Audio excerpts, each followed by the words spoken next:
Matindi ang pinsalang iniwan ng Bagyong Tino sa Cebu. Lubog sa baha ang maraming lugar sa probinsya. May ilan na rin naiulat na namatay dahil sa sama ng panahon. Narito ang agenda report ni Marian Uy live mula sa Cebu City.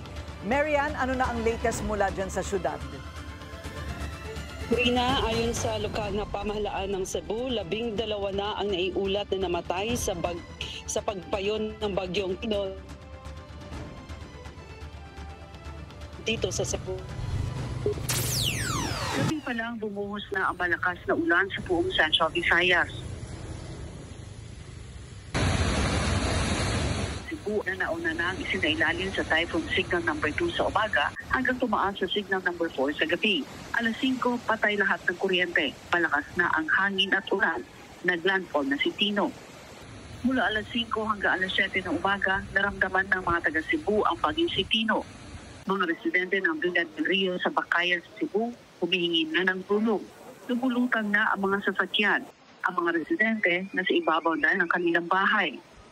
Bandang alas 8 ng umaga, kahit umuulan pa at malakas ang hangin, kumilos na ang mga emergency responders ng Cebu City Government. Pero nahihirapan pa silang pumasok dahil sa mataas pa ang tubig baha. Bandang tanghali, ito na ang bumulaga. Patong-patong na mga sasakyan. May mga hinahanap pang pamilya na di ma-retrieve. Ayon pa kay Cebu City Mayor Nestor Archival, 2 pamilya ang namatay mula sa Bakayan. Ang reported din ng patay, somewhere Bakayan is about 12. Okay?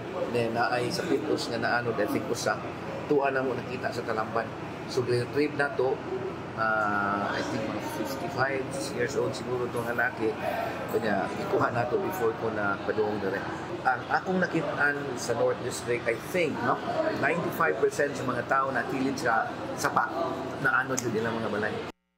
Lubog sa tubig baha ang halos buong syudad sa Mandaue City dahil sa umapaw na Butuanon River.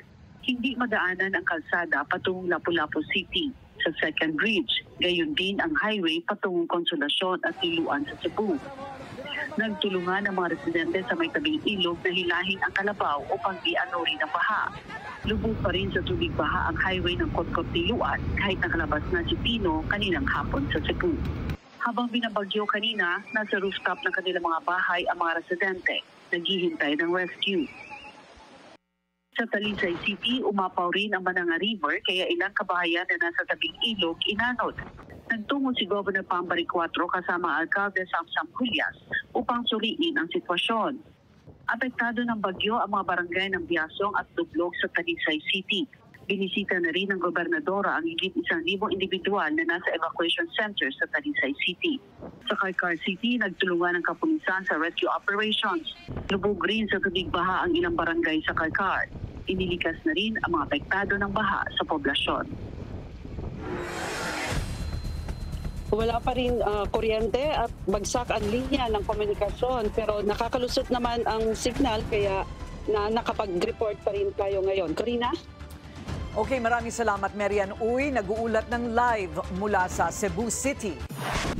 Manatiling nakatutok sa Bilyonaryo News Channel. Sumubaybay sa aming social media accounts at mag-subscribe sa aming YouTube channel para sa mga bago at eksklusibong balita.